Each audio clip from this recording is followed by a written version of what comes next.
प्रिय जिलावासी आम भद्रक जिले में चलित मास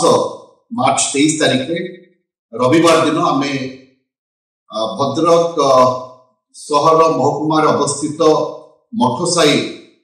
पड़िया प्रांगण में आम दिनिकिया निजुक्ति मेला आयोजन करुछु एवं ये निजुक्ति मेला रे अनेक बड़ बड़ कंपनीज माने एवं जो कंपनीज माने राज्य स्तर रे एवं जातीय स्तर रे एवं आंतर्जातिक स्तर रे ख्याति अर्जन करछंती सेमानक छड़ा एही निजुक्ति मेला रे मध्य आर्मी नेवी एवं एयरफोर्स रो ताकर जो रिक्रूटिंग एजेंसीज माने अछंती रिक्रूटिंग ऑफिसेस अछि सेमाने मध्य योगदान करिवे। तो आमे आशा करूछु आपण माने बहु संख्या रे कार्यक्रम रो एही निजुक्ति मेला रे आपण माने योगदान करिवे एवं आपण मानकर जदि दक्षता थिबो निश्चित भाव में मु कहिबी जे आपण गोटे तुरंत निजुक्ति पाइबार संभावना सृष्टि करि परिबे। मु आशा करूछि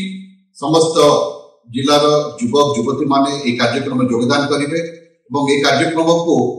सफल करबा पाए जिला प्रशासन सहित सहयोग करिवे। धन्यवाद।